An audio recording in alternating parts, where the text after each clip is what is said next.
Bismillahirrahmanirrahim. Assalamualaikum warahmatullahi wabarakatuh. First of all, that's thanks to Allah subhanahu wa ta'ala who has given us mercy and blessing so we can meet even though it is an online meeting.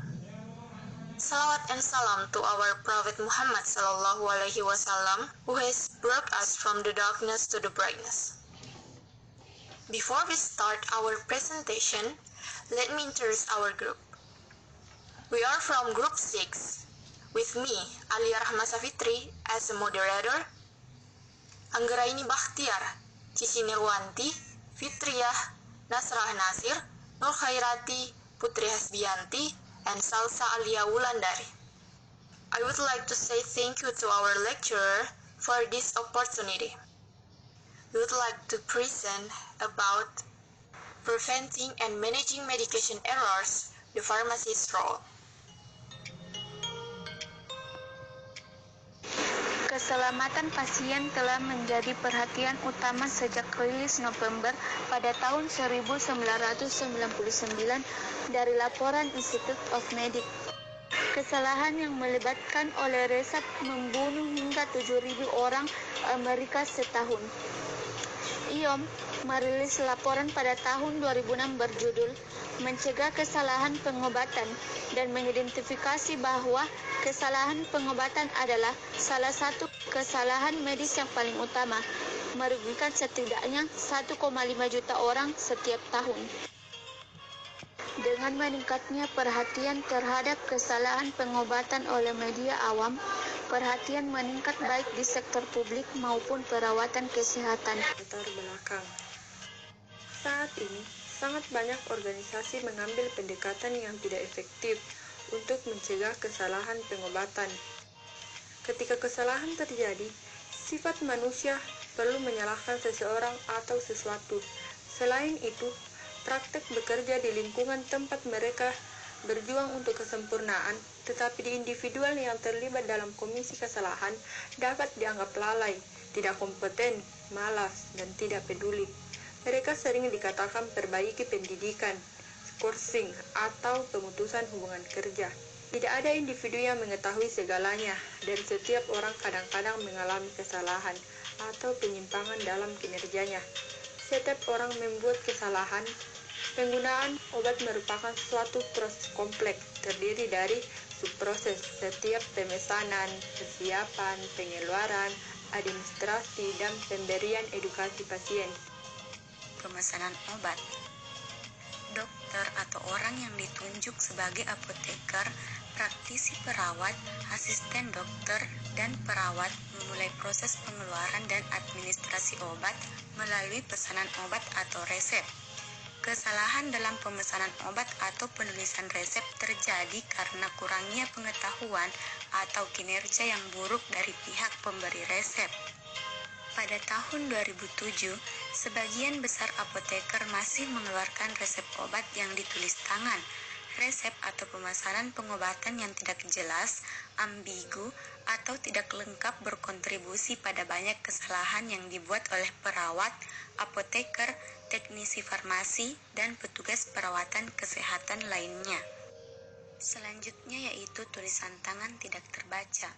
Untuk meminimalkan kemungkinan salah dalam menafsir, dokter yang berusia lanjut dengan tulisan tangan yang kurang rapi dianjurkan agar mencetak resep dan pesanan obat dalam huruf cetakan. Dalam pengaturan kelembagaan, minta dokter meninjau pesanan dengan staf perawat sebelum meninggalkan area perawatan pasien. Lebih penting lagi, minta dokter untuk memasukkan tujuan pengobatan sebagai bagian dari resep atau urutan pengobatan untuk membantu pembaca membedakan nama obat ketika keterbacaan tulisan tangan kurang dari ideal. Perintah pracetak, dikte, dan perintah langsung masuk ke komputer oleh dokter adalah solusi lain untuk tulisan tangan yang kurang rapi.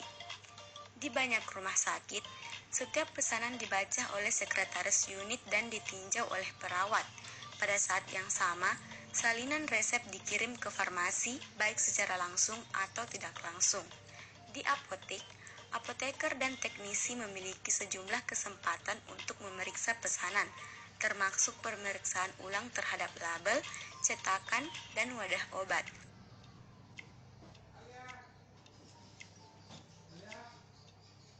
Obat dengan nama yang dieja serupa dapat dengan mudah salah dibaca satu sama lain.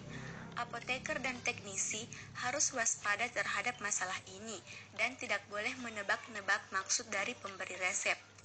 Ini adalah contoh aktual dari perintah tulisan tangan baik di rawat inap maupun pengaturan rawat jalan, yang masing-masing menyebabkan kesalahan pengobatan.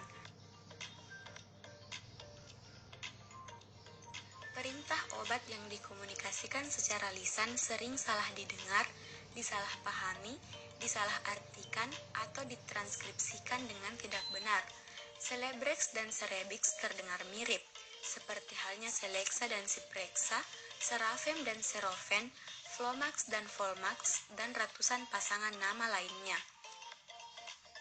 Ketika komunikasi verbal tidak dapat dihindari, kepatuhan yang ketat terhadap prosedur perintah lisan ini dapat meminimalkan kesalahan.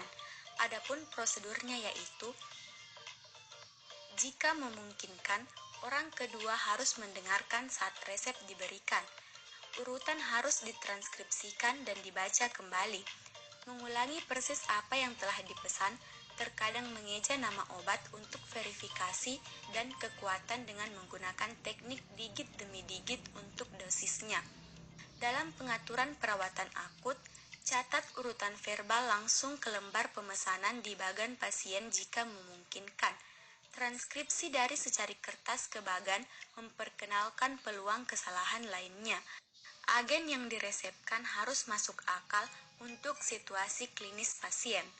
Untuk mencegah kesalahan, dokter harus didorong untuk memasukkan petunjuk lengkap, kekuatan, rute administrasi, dan informasi atau tujuan untuk digunakan. Semua elemen ini bisa berfungsi sebagai pengenal.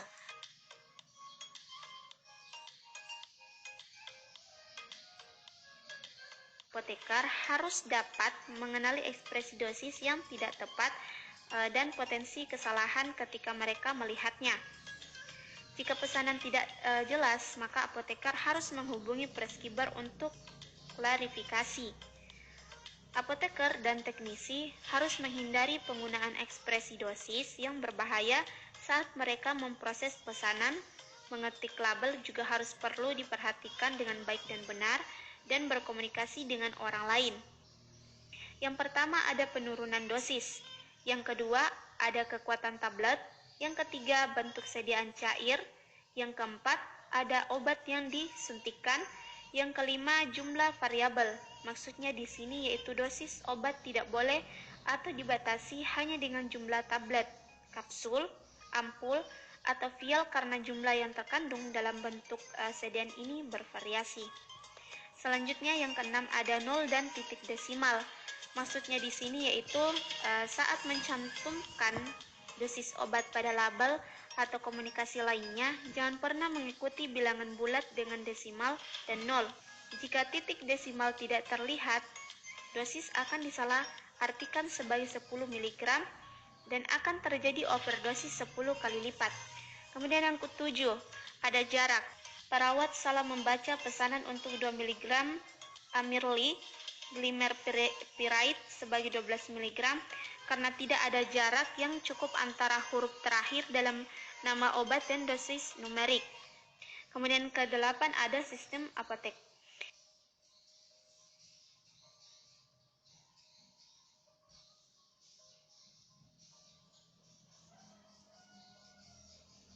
Selain itu juga harus diperhatikan singkatan yang harus dihindari.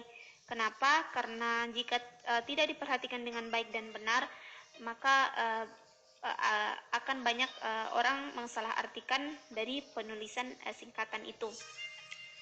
Misal urutan yang ditulis sebagai insulin reguler 6U telah disalahartikan sebagai 60 insulin reguler, dengan pasien menerima 60 unit daripada 6 unit yang dimaksudkan. Contoh lain, misal jangan pernah menyingkat nama obat.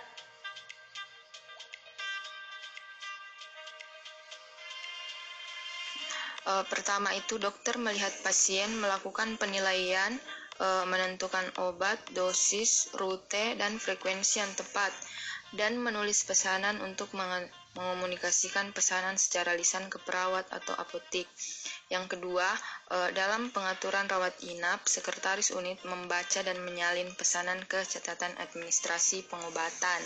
Kemudian yang ketiga itu, dalam pengaturan rawat inap, perawat memeriksa keakuratan transkripsi sekretaris unit. Yang keempat, salinan langsung pesanan dikirim atau dikirim melalui faks ke apotek. Yang kelima, apotek meninjau entry komputer teknisi, membandingkannya dengan resep asli, dan melakukan klaim. Yang keenam, label atau profil pengobatan dicetak. Yang ketujuh, untuk memilih item untuk pengeluaran, teknisi meninjau label dan urutan obat untuk kemungkinan perbedaan. Yang kedelapan, apoteker melakukan pengecekan pekerjaan teknisi, mereview label terhadap pemesanan obat dan dosis yang telah disiapkan. Kemudian yang kesembilan itu, dalam lingkungan komunitas, apoteker menggunakan sesi konseling pasien untuk menilai lebih lanjut bahwa obat yang tepat telah diberikan dan bahwa pasien memiliki kondisi yang dapat diobati dengan produk yang telah disediakan. Yang ke-10 itu, pasien dapat pengaturan komunitas harus diberi edukasi tentang efek samping umum dari pengobatan yang mereka minum dan memahami apa yang tanda klinis yang harus diperhatikan dan dilaporkan kepada kesehatan profesional. Dan yang terakhir itu, yang ke-11, langkah terakhir dalam proses ini adalah penjaminan.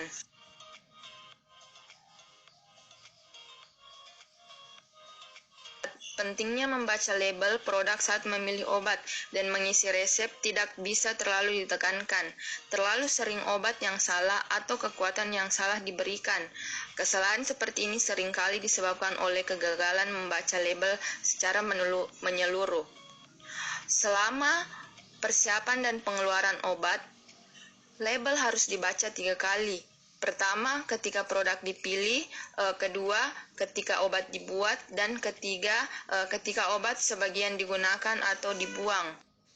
Kurangnya pemeriksaan ulang dan pesanan screening apoteker memungkinkan terjadinya kesalahan resep, dosis yang salah, rute pemberian yang benar, dan kesalahan klinis lainnya.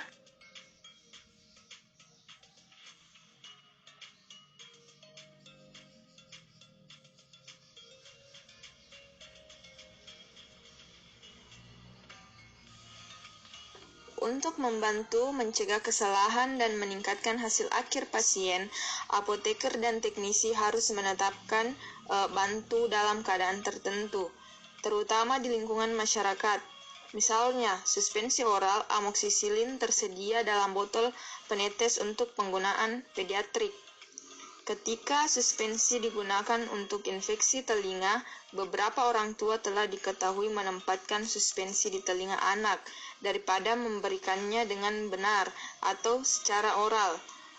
Label tambahan hanya untuk penggunaan oral akan membantu mencegah kesalahan administrasi.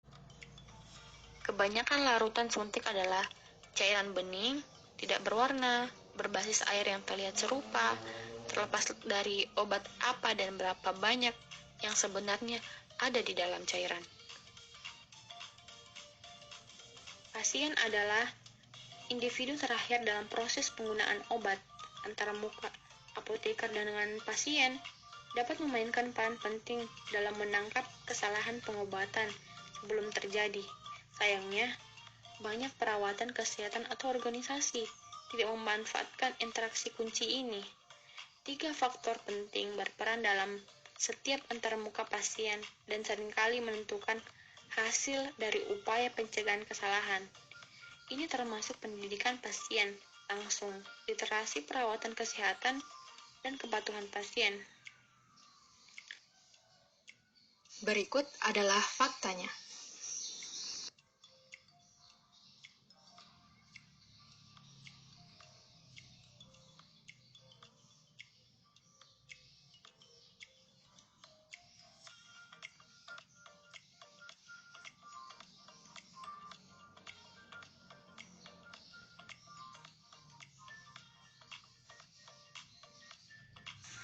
Baik, selanjutnya pencegahan kesalahan pengobatan efektif yang melalui sistem pelaporan dan pemantauan. Semua prosedur pemberian obat harus diperiksa secara teratur dan penyebab kerusakan sistem harus ditemukan sehingga tindakan pencegahan dapat dirancang.